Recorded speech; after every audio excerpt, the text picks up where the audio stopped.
Let's see. Yes, we are definitely 100% alive. We lost one person in the process. Just Ray disappeared from so much good. I'm here. And she's back. Okay. All right, good. Okay. Okay. So we lost Denise. Where's Denise? Denise is with us. Denise is with us. She's okay. In the Cosmo. So we are going to do a quick introduction. Denise, why don't you start this time? Okay. Yeah, second time would be better. Well, my name is Denise. I am a yoga teacher and I am a health coach.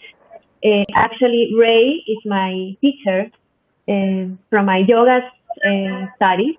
And last year I met Meir, and I felt like everything what I wanted to know was complete, because he gave me like the perspective of the spirit and the mind, and everything Ray was already teaching me started to feel like more interesting, but towards myself, and right now I feel like my mission is to share this with others, like a yoga teacher and also as a person. But it's very interesting how the more I get to know myself and understand myself, is the easier I can share this topic, which I also I'm here now to understand more. And I'm very happy to be here and to share with you guys and to contribute with something and also to learn more to myself. So thank you for inviting me. Thank you, Denise. Thank you. Gabriel, you're next.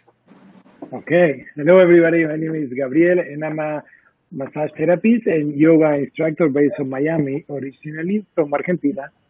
But used to work in hospitality until I decided that I was not happy working in hotels. And after taking some yoga classes, I decided to take some courses.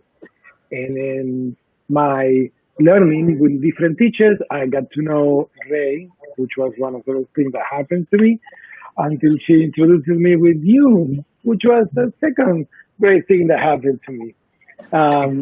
Things that I admire from both of you is how you guys can relentlessly lecture for hours and stay focused and keep delivering, yes, for hours. So I'm so happy to be here learning and sharing with you. Thank you. Thank you. Thank you very much. Thank you. And beautiful Sarah, hi. Hello. Thank you for having me. I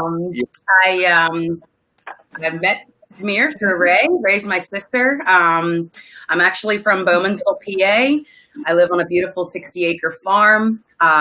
We're working on a vegan cookbook together. So that is definitely my main passion in life is cooking and creating all kinds of dishes that are delicious and healthy and, healing and plant strong. I practice yoga. I love to read spiritual literature and, I'm just here to expand my horizons and learn more about how I can heal myself emotionally. So maybe in the future I can help others heal. So I'm looking forward to all of this. Thank you so much. Thank you. Thank you very much. Okay. So Ray, it's you. I'm Ray. I teach a lot of yoga. I founded World Yoga Institute. I tour the world and show people how to bend their body into unique shapes while feeling really fantastic. Sounds good. Exciting. Okay, good. So you prepared some questions for me, and Ray told me that you have amazing questions. And I am ready to answer, and I think we will start with Sarah. All right. So, shoot. Go ahead, Sarah. What's your first question? Oh, I thought you were doing the questions, but I can ask questions too. So I was wondering, my first question is, are feelings and emotions considered the same thing? And which feelings and emotions need to be controlled and which ones should be allowed to happen? Okay, good. So I'm going to answer that. But first of all, let me just say hello to all the people that are with us. So let's see who is here. So we've got Aaron, and he says hello. And we've got the Facebook user that says wow, wow, wow. And we've got Jenny, and we've got Janet, and she said, where is Meir live? Here we are live. And we've got Dolly here, and Avi, Budara, and Anita, and we've got another Facebook user, and Nico. I think I know Nico.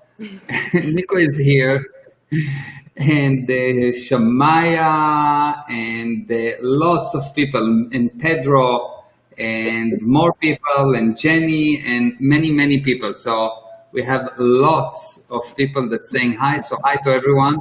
Hello from Della. Hi, Della. Della is here. That's very important. We all love Della.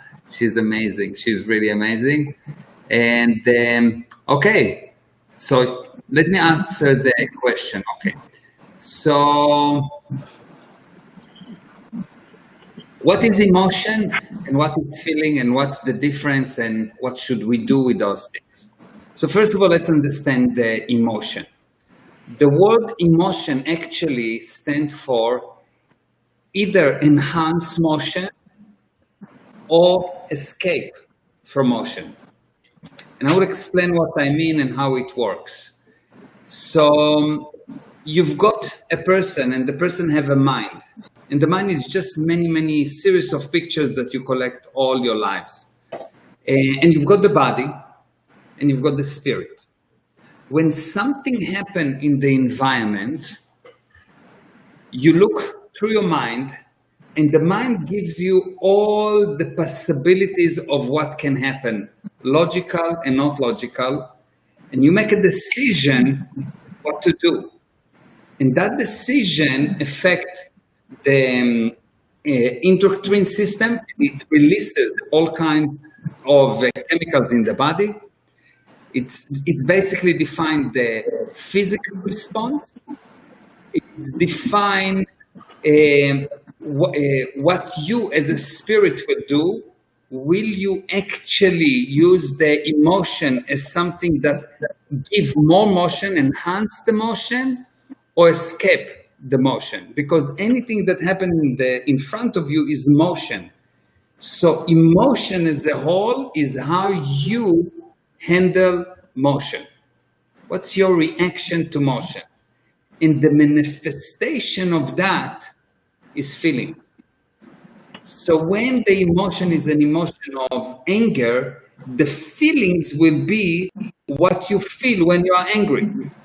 When the emotion is enthusiasm, feeling will be these things that you feel when you're enthusiastic. And you will see that the emotion are always how much effort you're going to put out to handle a situation. And the more effort you put out, the worse you will get. Emotion deteriorate up to the moment when you die. It is the moment of the greatest effort. The moment of dying is the moment of the greatest pain, the greatest effort. And the moment that you are alive, when you have amazing thing happening to you, everything is easy. There's no effort.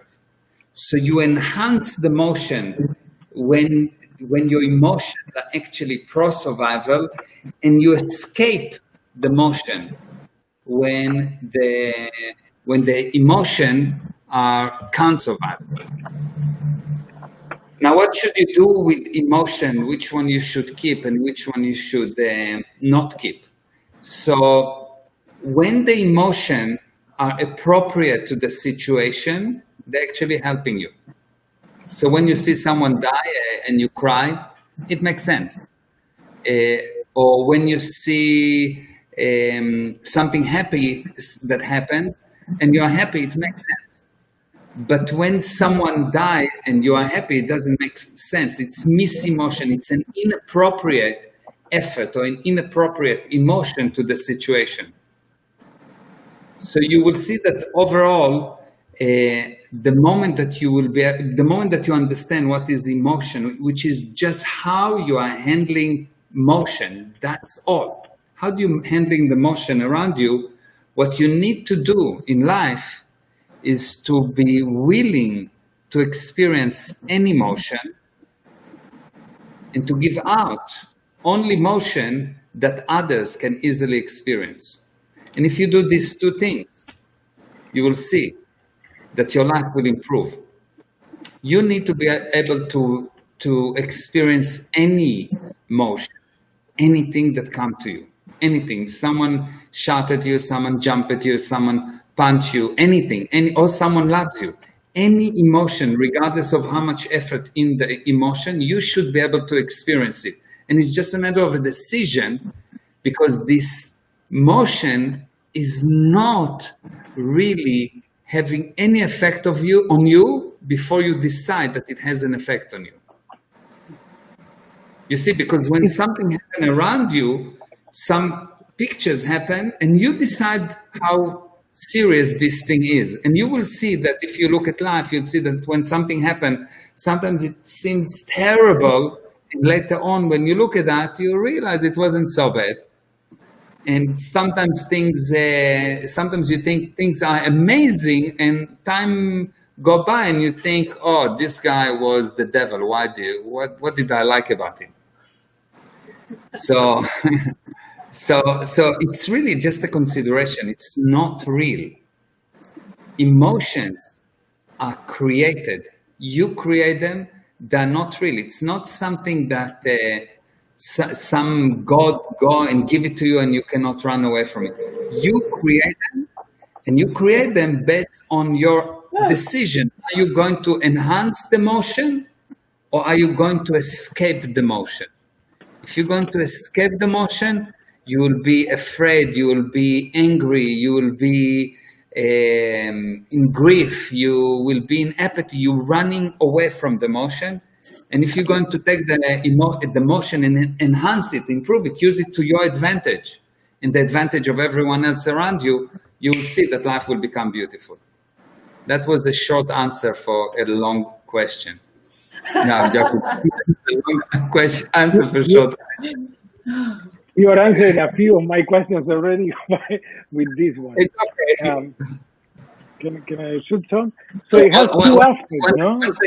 One second, Gabriel. Sarah, did it make sense to you? Does it answer your question?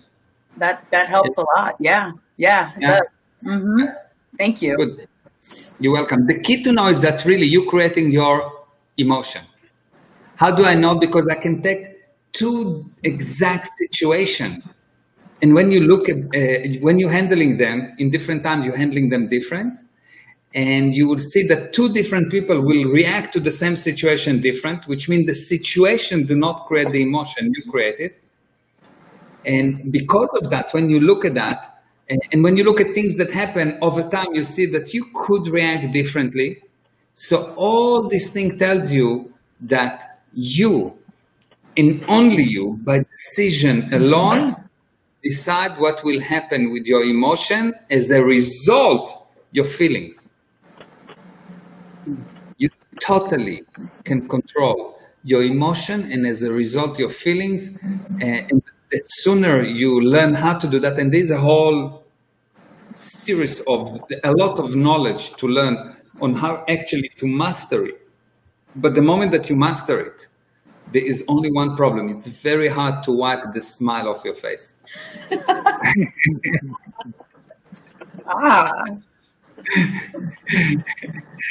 the only problem with that.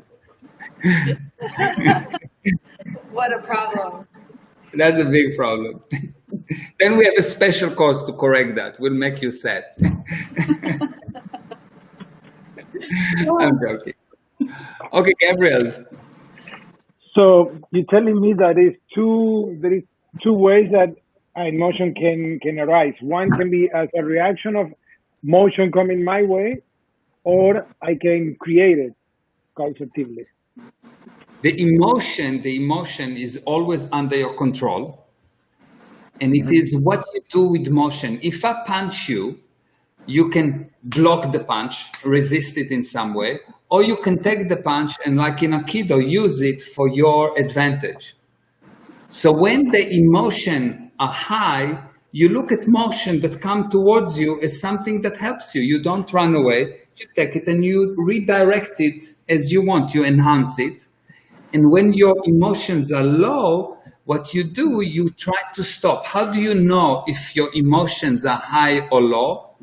Any emotion that's designed to stop is a low motion. It is a low emotion.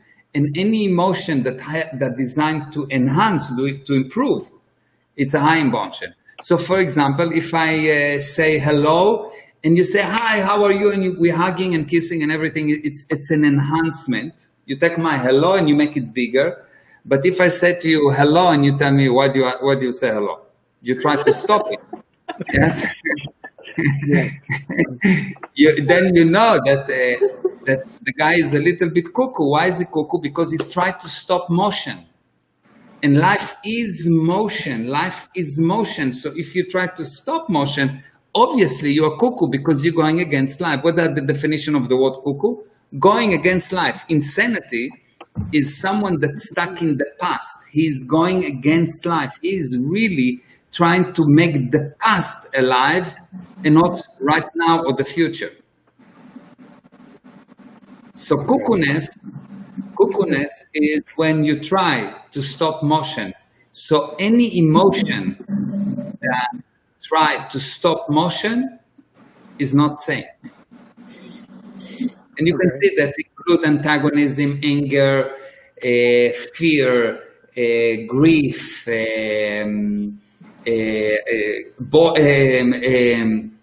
any kind of death. If you are die, I don't know if you notice that people that die don't accept motion so well. They don't know that the motion arrived. They don't improve it. Yes. So anything that don't improve the motion is actually insane. Can I sometimes causatively use some of these emotions? Like if I have to take somebody's viewpoint that is anger, yeah. Can I harness that emotion just for the purpose of experiencing that viewpoint and then to solve a problem? Yeah. So you will see that a person that is an emotion E, let's say you are in antagonism or you're enthusiastic, okay? So if you're enthusiastic, you will be able to recognize and handle any emotion below that, okay? But if you are angry, you will not, or if you are at a low emotion, anything above that will not be real to you. When you are angry and someone comes to you and say, well, it's all going to be okay, come on, let's smile, you want to kill him because you're angry. And for you, it's not real that enthusiasm is the right thing right now. There's no enthusiasm at that moment. It's not on your radar, yes? Yes, so the person with the lowest emotion or your lowest emotion define what you can see. You can never see above where you are. You can see only below. What's real to you is anything below. So how do you help someone that is in a low emotion is you match his emotion. If he's angry, you are angry with him, not at him, with him. So if he's angry and he says, they all should be stood against the wall. You come and you say, and shot. You say, oh, it's soulmate. He like he loves you now, yes? Because you had the same emotion as him. And now slowly, very gently, you go a little bit higher and tell him that maybe if all the stars and everything will align, maybe he can go just a little bit higher. And he will say, well, maybe, yes, maybe. And you can take him up very, very gently up. But you know that the person that try to escape motion, a person that try to escape motion is actually insane. So you never take seriously anything he says. He never means what he says. People that are angry never mean what they say. They always lie. People that are afraid don't even see what they think they're afraid of. So of course what they say is nonsense. Because fear is a state where you don't see. Obviously, what you're afraid of do not exist because you don't see. If you're afraid, I say, whoa, and you go, whoa, you don't see, but you're afraid. You don't see what you're afraid of. So actually, fear is a state of preventing motion. And if you go even below that, when you are at grief, you will see that a person that in grief, he is really in such a loss. The difference between fear, at fear you're worried about losing, and at grief you already realize, oh, I lost. Yes. So at grief, because you already lost, you believe you will never have anything else, including the communication from anyone around you. So if you start to understand that the only test is your emotion in the direction of enhancing motion, or are they in the direction of escaping motion? If you are in the direction of escaping motion, whatever the person says, insane, the only thing you can do to help him is ignore what he says, totally ignore. Because what he says, it's total 100% nonsense. Match his emotion and raise him up to the point where he at least somewhere around conservatism, and now there is some kind of computing power behind the words that coming out of his mouth. And before that, you've got a total robot that just playing words that coming out from his mind. And you see the people that are angry, they always say the same things. It's like if you're angry, you always say the same thing. And after you stop being angry, you say, I should have said that, and I should have said that, and I should have said that. Because while you're angry, you don't think. You're busy stopping, you're not busy helping. So if you understand that, it's very easy to help people, but you need to be in good condition to know two things. Anyone that don't enhance motion, don't take his words seriously because he doesn't know what he's saying. And the only thing you can do at that moment is understand that person, which means match where he is emotionally and move him up slowly up until he get to at least conservatism. Not a second before. Before that, you're just talking to a robot is more intelligent than a person at that moment. Gotcha. Yeah? And I have a question. I have a question related to what Gabriel asked. And has it something to do with the idea that when you go to the bottom, when you touch the bottom and you are very, very low, and suddenly you wake up and start doing like good things for you, but nothing happens when you are in the middle. You need to go to the deepest level of yourself to suddenly maybe see the idea that you need to go up. It has something to do with that idea. No, I think that I don't think I know that you can go so low that at the end you become lower than a stone. And I never seen a stone wake up one day and say, whoa, I got so low, now I'm going to stop being a stone and I'm starting to be a person. So the direction is not going down. The direction is going up. And what really, I think what people trying to say is that sometimes the necessity level is so high, you get an emergency, something that is so wow, that you change for a second. And it can happen that someone will get such a duress that you would change for a second and make a decision, because emergency is a moment of heightened willingness. You're just for a second willing to do more, but if you didn't handle the reason why you got so low, you will get a surge up and you go down. You need to handle the reason you got so low. Because otherwise you will see a person will improve for, he meet someone super beautiful like you, and he said for her, anything. And he become really, really, really, really good for 6 months, but he didn't handle the actual reason that got him so low to start with. So after 6 months, he stopped seeing that you're so beautiful and amazing and everything, and he started to behave worse than what he started. You need to handle the reason someone got down. You don't turn a stone into a person just by taking something and hitting it and saying, okay, fine, start to be alive. Yes. A lot of people, when they are feeling like very, very low or depressed or very sad or in a very low emotional state, and they find a yoga practice, they start feeling better and better, and they think it's because of yoga, so they go to yoga class.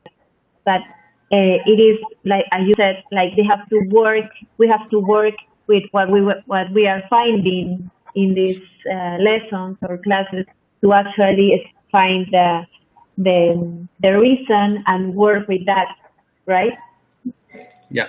So maybe when someone finds something like yoga or any other practice like that, it gives him some future and it moves him a little bit higher. But he will do yoga from that viewpoint of a stone. And it will take some time until he will prove enough to start operating in a different level. And in the beginning, he will start improving the body maybe. So he will see, oh, wow, the body can move a little bit better than a stone. So now he will improve. Just because the body improved, he will improve because he really believed that he is the body. So there will be some improvement. And then there will be another improvement. The teacher will start to teach him and start to give him the idea of there's such thing as spirituality and you are not your body and blah, blah, blah. And he will improve, and things will improve. But only so much. Because if he will not handle the actual reason that pushes him down, he will go up and down and up and down. And overall, he will stay within a very specific level.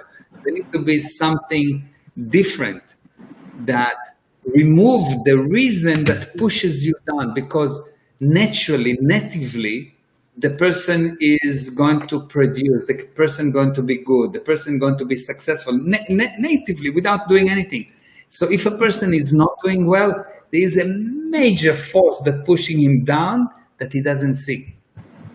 Major force. I'm not talking about someone just telling, hey, you're not clever, or his mom invalidating him when he was 2 years old. I'm not talking about something like that. I'm talking about heavy force to stop this thing that's called the spirit, which is the biggest, strongest force in the universe, to make it so small to believe that your maximum can do is operate 12 hours per day and then you become tired. Something really need to push you down. Heavy. To get a person to believe that he cannot make money, he has to have massive amount of suppression that push him down to tell him that he's unable to create, unable to help other people. So if you don't handle that, the normal practice of yoga and other things will help you. There is no question about it. It will help you, but only for a certain degree. And I want to add something here. This is kind of how I found you, because I noticed that this was really happening. The students would improve, and then improve. We cannot hear you, Ray. Your microphone. It's the worst. How about now? Can you hear me? Now better. Did you lock my visual? Oh boy, I have no idea.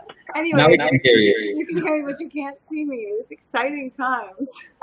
No, we can hear you and see you. We can hear you and see you. Oh, you can see me? We can hear you and see you. Okay, on my side, I can't see me. Okay, fantastic. So, yeah, the reason that I found you is that I noticed this was happening. That people would go up, they'd improve, but it would stop, and then there would be an inevitable crash. And I really wanted to address that and that's how I found you. I was like, there's got to be an answer. So, thank you, Meir. Thank you. Yes, there is an answer for sure. Yeah. Thank you. Thank you. Yes, and the only thing about this answer is it's not like 7 easy steps to become God in 3 seconds. It's not.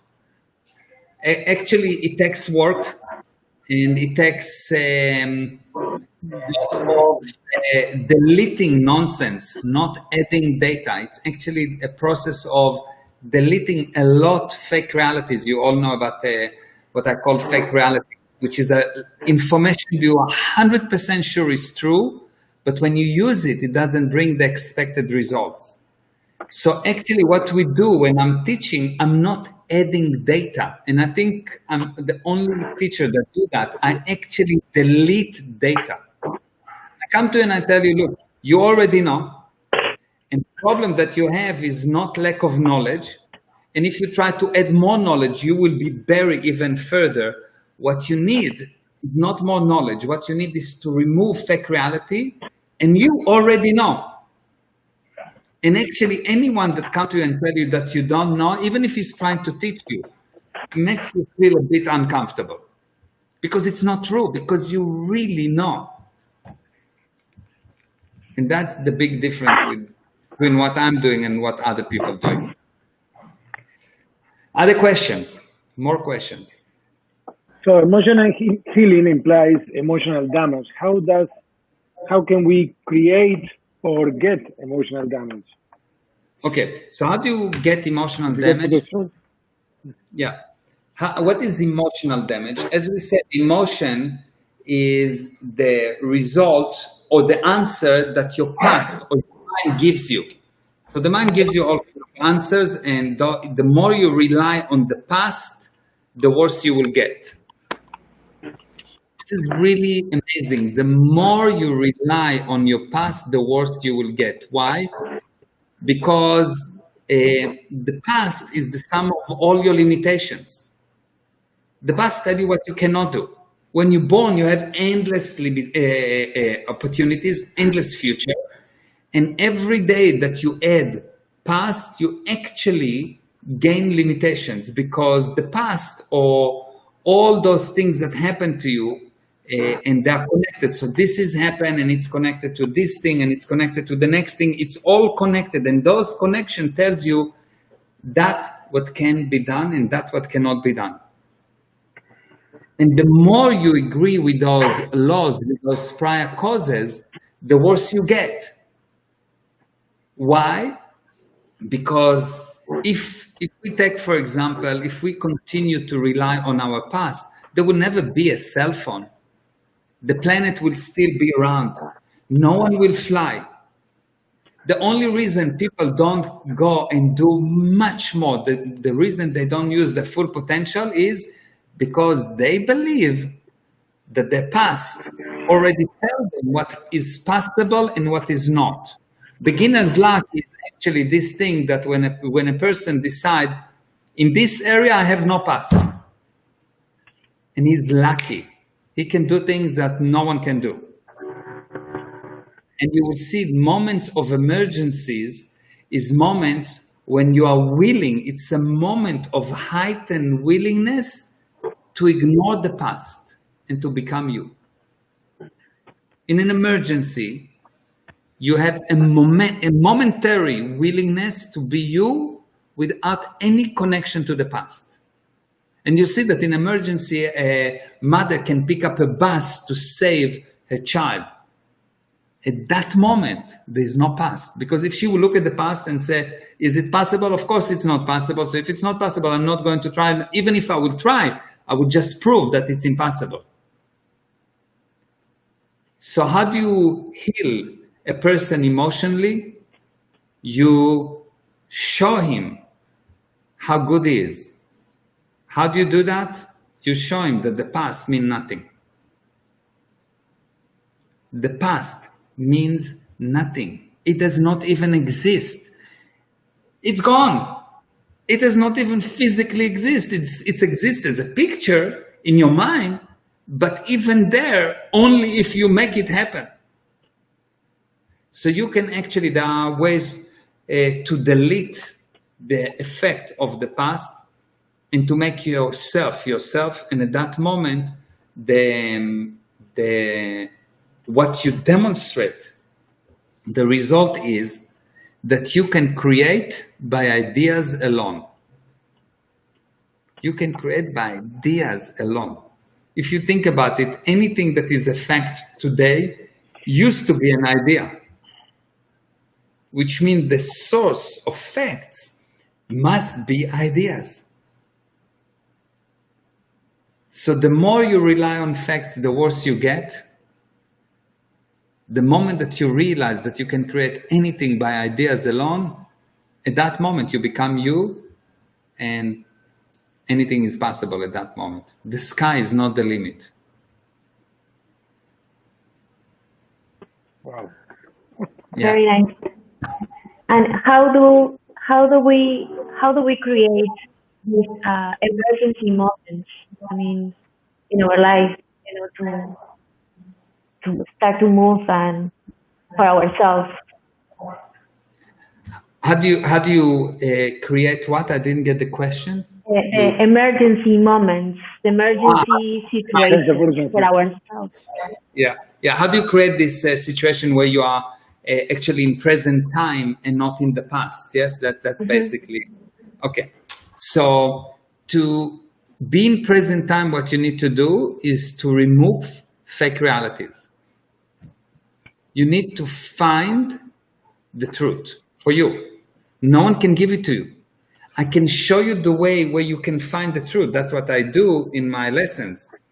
But the major things, the things that is so wow, you find the truth for you. I give you a drill to do like we did in Peru, and you sit down and you find your truth. And all of a sudden, what happened with you, no one could have done it for you. You have to do it.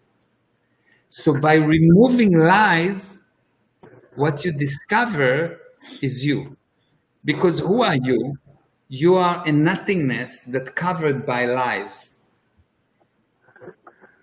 You are nothingness that's covered by lies. The moment that the lies goes away, you can create anything. The spirit is so perfect that when you consider that you've done anything less than perfect, at that moment, you hide yourself. How? It's called the lie. The lie is what covers you, what's hide you from yourself. And why you hiding you from yourself? Because you're actually trying to hide you from other people, to protect them from the bad thing that you may do to them. That's how good you are. It's quite fascinating. People are so good that they're actually putting themselves in their own jail. And what is the jail? The jail of the past. They're looking only at the past to say what I mustn't do, what I mustn't do, what I mustn't do. Why? Not to hurt other people. Why people look at the past so much? Because they say, if I would just do what I want to do, I may be damaging. I know I can damage other people, so I will look at the past to say what I mustn't do, what I mustn't do, what I mustn't do. And the more you look at the past, the less you've got present time. And all of that because you are so amazingly good. The worst people. And I worked with people in jails, and I've seen the worst of this society. They're actually not so bad. They're actually not bad at all, not so bad. They actually, all of them have good intentions. Never found someone with bad intention. Found a lot of people with bad actions. Never found someone with bad intention. And when you actually see the good intention, they stop doing the bad actions. And that's applied to you as well. When you will know that you are perfect, you will see that you will not need to protect everyone from you. The one thing that everyone must know yesterday is that you are perfect, and anything that is not perfect is not you, but as long as you agree that everyone else is as perfect as you. Because most of the time, what people do is find fault with people. The moment that you succumb to invitation to find fault with people, you will become you. Ray, you wanted to say something?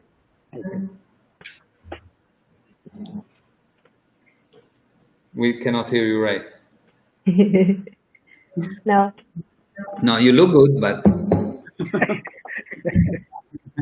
but we I, cannot hear you. I have a I have a question for you, Mia. A very short something I wanted to ask regarding this. What you were telling us that we are perfect, and the moment we realize that our life is starting to improve, can you share with us some drills?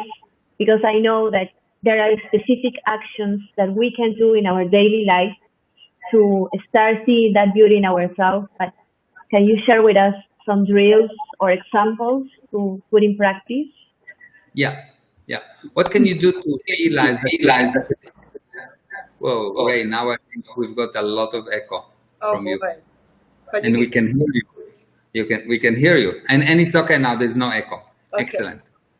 Okay, good. So what can you do? What drill you can do that will improve your ability to realize that you are good? Okay. What I will do is the first thing is I will take a situation that I consider is a problem for me, something that I'm unhappy with myself or with someone else. And I will sit down and write all the good things about the situation. Now, sometimes the situation seems to be like, there's nothing good about this guy.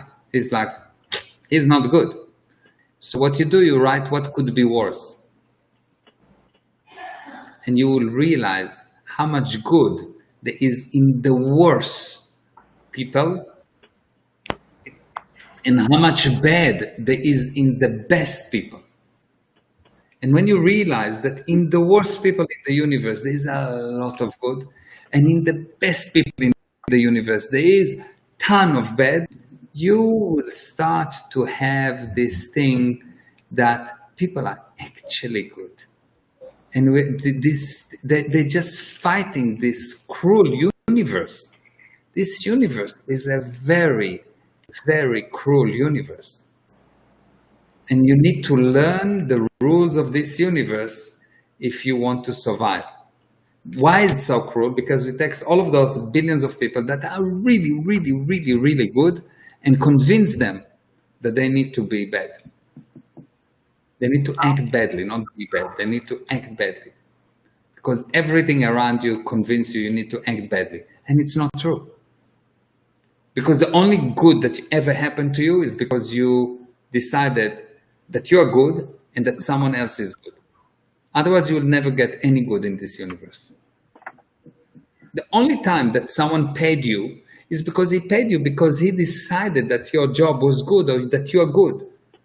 The only time that you gave your love to someone is because you decided that someone else is good and he's so good in you.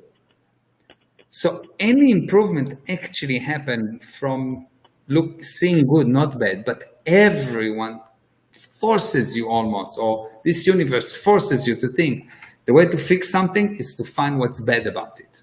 Now, it's true for things, for machine. You fix machine by finding what's bad about them. You fix people by finding what's perfect about them. Amazing, amazing, amazing. Yeah. So Thank I you. have, You're welcome. I have a question here from Sarah. Sarah, you wrote, we are told that we have to control our emotions. So what does this mean? Is that only negative emotions? Are there emotions we shouldn't control? And in the reverse, if I'm overwhelmed by experience that make me feel depressed or useless, scared, should I be feeling these things and working through them? What to really do when you're hit by these emotions? Okay, so let's start from the end.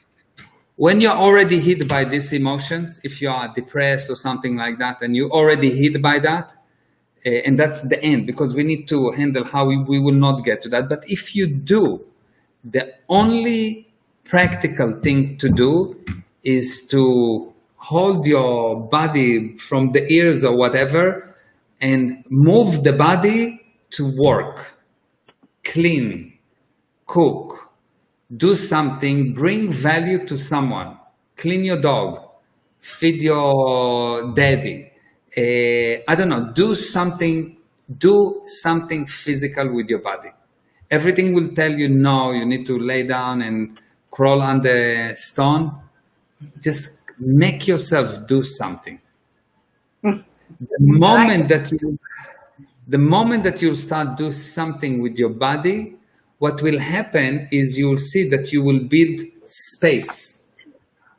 The feeling of depression, the feeling of no hope is happening when there is no space around you, and so you are forced to see only back, only past, because there's no space, there's no future. The moment that you touch things around you, the moment that you start to work, you inevitably creating space around you, and space is the promise of future, and immediately your emotion improves. It is quite fascinating that all you have to do for a person that is depressed is get him to produce, get him to work physically, not mentally.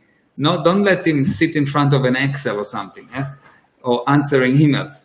Do something physical, move mountains, move stones, build a gate. I don't know, do something physical, clean the house, clean the car, do something physical, simple physical actions. And if you are going to help that person, don't talk to that person too much. Just listen and acknowledge.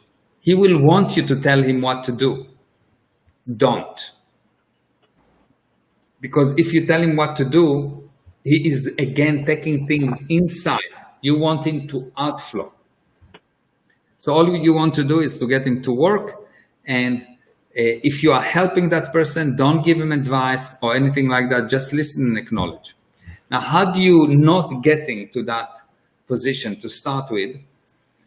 So first of all, you really need to learn that how emotion works. And of course, we cannot do that in 1 hour. I'm giving you some tips, but I would really suggest that you will join one of my seminars. Probably the best is Fear to Freedom. Do the Fear to Freedom. Your life will change. You will not be depressed ever again if you'll do it. Impossible. If you actually do it, you will have the tools that even if you get to that direction, you will have a tool to fish you out quite easily. So number one, do the Fear to Freedom. Number two, you need to know for sure that you create your emotions.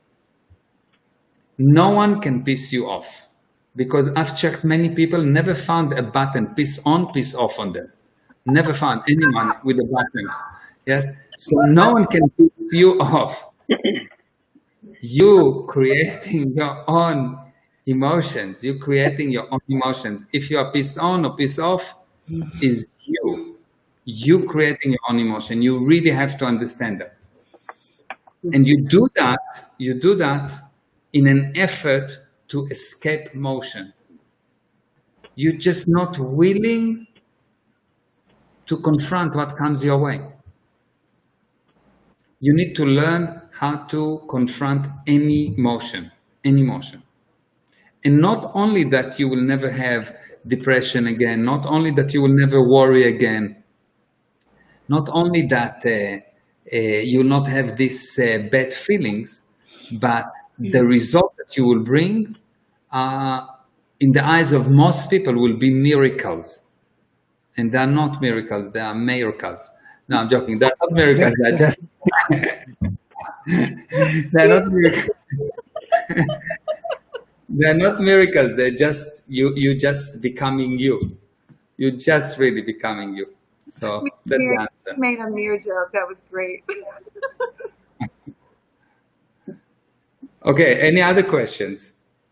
Sarah, come on. Gabriel, come on. If not, let me see what's happening on the chat. And we are almost an hour, so we should wrap very soon.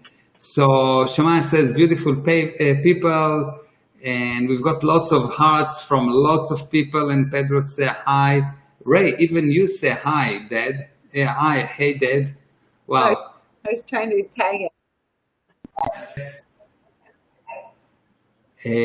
Hi, we've got Anta and Benny, Facebook users that just says best Facebook user, and Swapna is here, and Kazi, hello. and Nomi is here, and Raymond and Friends TV, amazing. Raymond and Friends TV, this is incredible, the relationship between motion and emotions. Yes, true, I agree. And people laugh, there is a lot of LOLs. And Epson says, wow, very helpful, thank you for the show. And Tariq says, hi everyone. And there is lots of comments, really lots of comments. Meir counts, yes, they like that joke. This is so interesting and funny. Thank you, love the information. Another Facebook user that says, love the information. Here we go, love the information, such great drills. And Nick says, hi, Meir. How can we remain optimistic about a country like South Africa during these dim economic times? Okay, I will answer that. And there's a lot. And Jenny said, and how you from the consciousness of the past in the present when exists pain and fault. Okay, so there's lots of questions. People asking questions, and it's good. Okay, so what we're going to do, let me answer some of those questions. So the first thing is, how can you remain optimistic? How can you remain optimistic? What does it mean to be optimistic? To be an optimistic, you need to be in control over the situation. The only real optimistic person is someone that controls the situation. You understand? If someone is optimistic but is not in control over the situation, he's actually not an optimistic. He's probably on some kind of drugs. Yes. So he just feels good, but the data do not actually say that it's good. Yes. So to be a real optimistic, you need to be in control of the situation. Does it make sense to you? Do you see that? If you're not in control over the car and you're optimistic while you are about to have an accident, you're cuckoo, you're not optimistic, yes? So to be an optimistic, you need to control the situation. Now, how do you control the situation? You control situation by having knowledge. You need to really know what's happened. Now, most of the people get knowledge from some kind of source. They think the source of the knowledge is important and not the data. And the source of the data is never, ever important. Like the messenger is not important, the message is important. So how do you become optimistic? You stop relying on the source of the data and you start relying on the data, and you become the source. You take the data and you evaluate in your eyes, not based on what the next person tell you, not based on how many degrees the person that tells you have, not based on, was it on God, Google or not? That's not the way to define what is real or not. What is knowledge? Knowledge is only the thing that you use and uniformly bring the expected results. The thing that you can use and uniformly bring the expected result, create this control, which result in optimism. If I know that I know, I will be optimistic. Everyone can be super worried about the economy, but I know what's going on. I know, I don't think that I know. I don't hope. I don't have some kind of someone that told me that it will be good. I know. How do I demonstrate that I know? I uniformly bring results. So optimism is the result of knowledge that you establish as correct, independent of the source. So if the source is anyone, if you have any guru, if you have any teacher, if you have any doctor, if you have anyone that is the source for you, your knowledge is not your knowledge, and you in actual effect, you are not an optimist, you are blind. The only way to be optimistic is to gain control over the knowledge and eventually to know.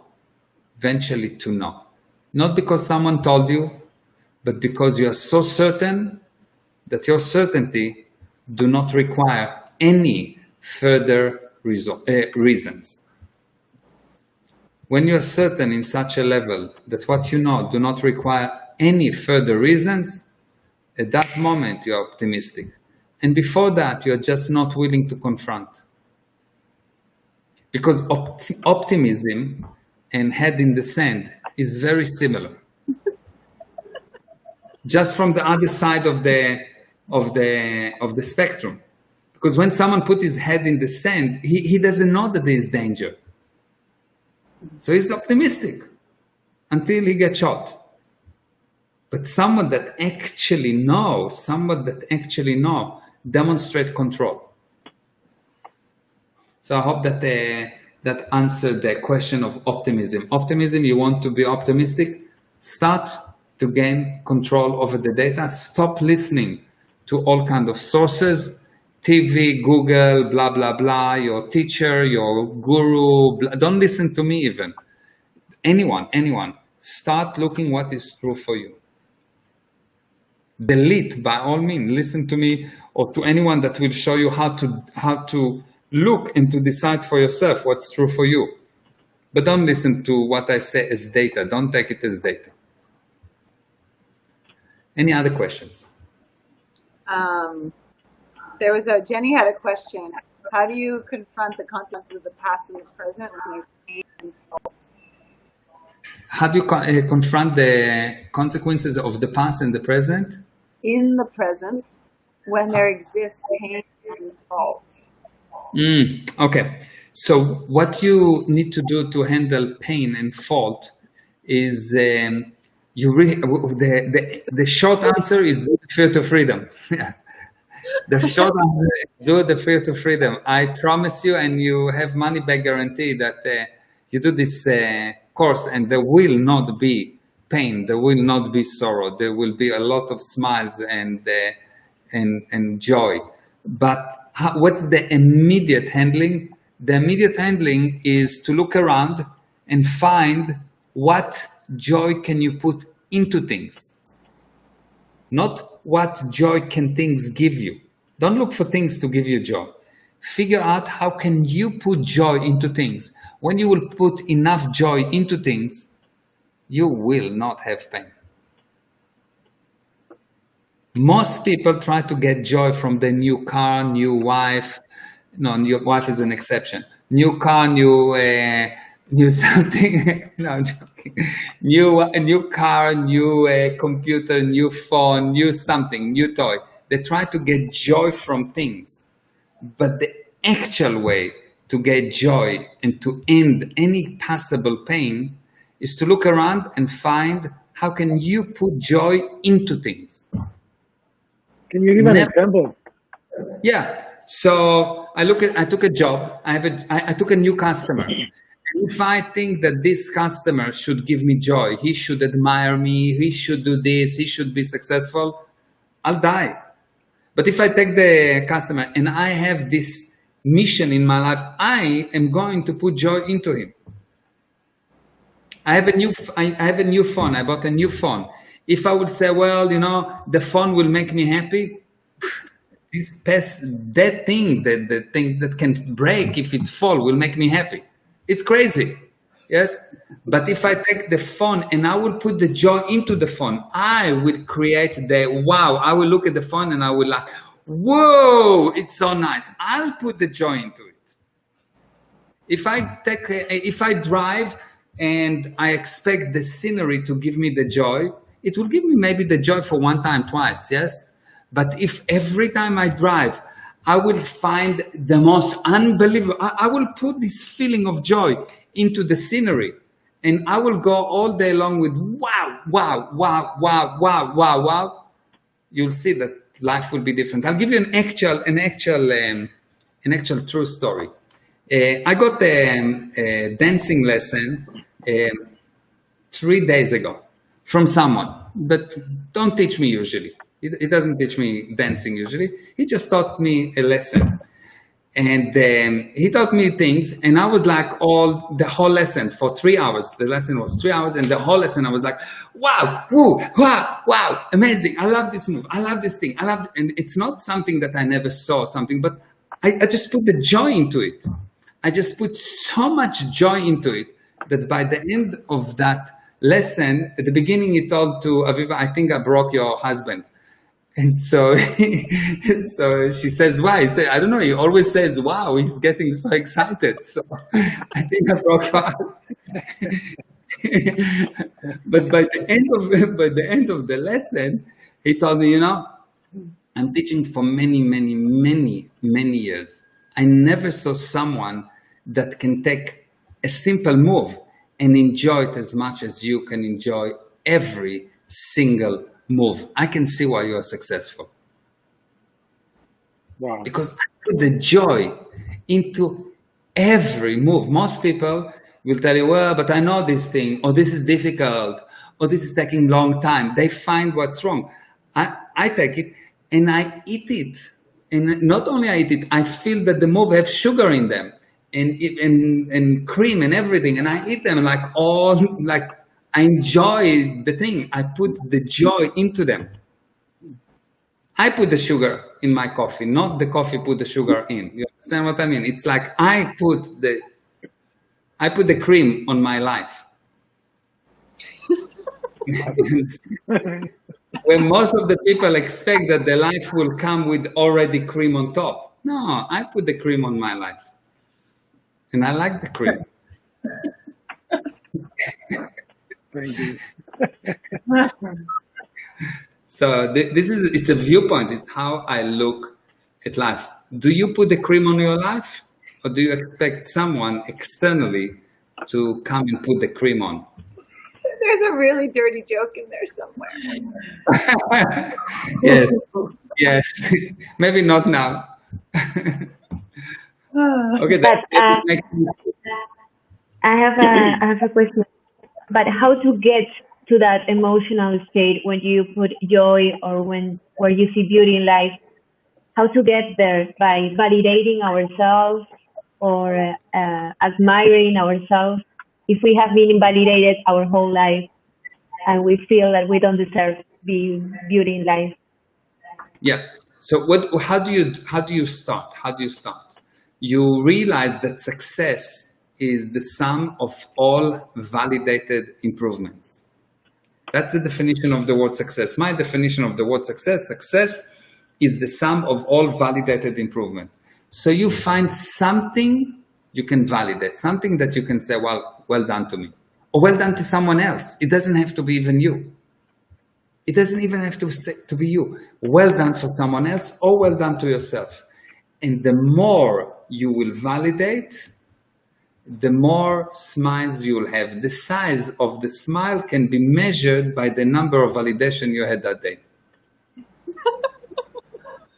Yes, it's serious. It's like that. It's like that. The more validation, the bigger the smile you have. I don't know if you notice that if you have a day or a decade that your friends or your husband or someone all day long say, this is wrong, this is wrong, this is wrong, this is wrong, this is wrong, the smile becomes very small. Yes? Then you find a new husband, and this husband said, this is amazing, this is amazing, this is amazing, and your smile becomes bigger and bigger and bigger. It's the validation is actually what causes this viewpoint. And it's not important what happened in the past. The past could be terrible, terrible, terrible. But if you go to American Idol and everyone says, whoa, believe me, you will not worry about the past because the validation is so big that who cares about the past? And you take people that are going to these shows, and you see they're coming on stage and they look just normal people, beaten, just normal person, beaten by life. And then they get all of this validation. And in the second or third show, they look like, wow, everything changed. What changed? Nothing changed really. the validation was so big that they were wow. And then if they got forgotten and they stopped getting the validation, they go whoosh, boom, to the same point or even worse. So you want to have that viewpoint. Start to find good things about you. Just what can you validate? Not big things, just some improvement, any improvement, the smallest improvement. I woke up in the morning. That's an improvement. There's many people that didn't. You know, you managed to get out of bed and to go and take a shower, and you have hot water. That's amazing. Many people don't have hot water. You managed to go and you have coffee. Unbelievable. Every single thing, just validate. It's amazing, amazing, amazing, amazing, amazing. Find improvements, improvements, improvements, improvements in you and in others, and you will see that all of a sudden life starts to smile at you. You know, if you take a child, the common denominator to children is that they see good in things. They don't believe that they are bad people, they are not careful, etc. They see good in things. Every day they see rain and they are like, wow, there is rain. And they see mud and they say, yo, mud, it's the best thing in the universe. And they bring it home and everything. Yes, they think it's the best thing. Everything is the best thing in the universe. You take a child and you put him in the street and everyone come and help him and give him food and make sure that he's not cold and protect him and everything. Why? Because he see good in people and people see good in him. And all of a sudden the whole world smile at him. Because he see good in people. He doesn't believe that he is bad.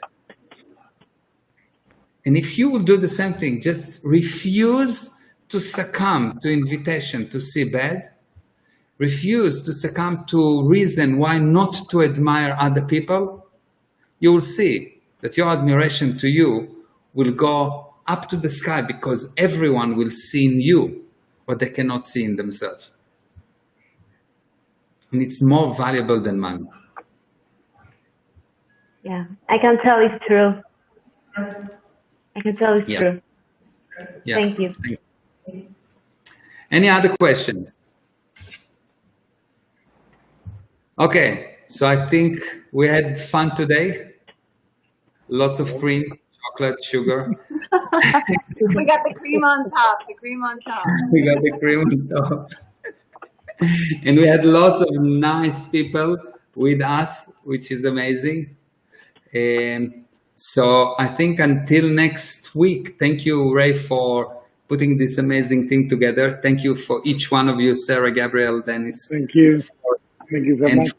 For Shamaya for organizing everything behind the scene. I don't know even if you know her, but she's amazing, super special person. And she helps organizing it, and she put the whole thing together. And that's it until next Wednesday. Thank you very much. Bye. Thank you. Bye-bye. Bye. Bye. Thank you. Bye-bye. See you. Bye-bye.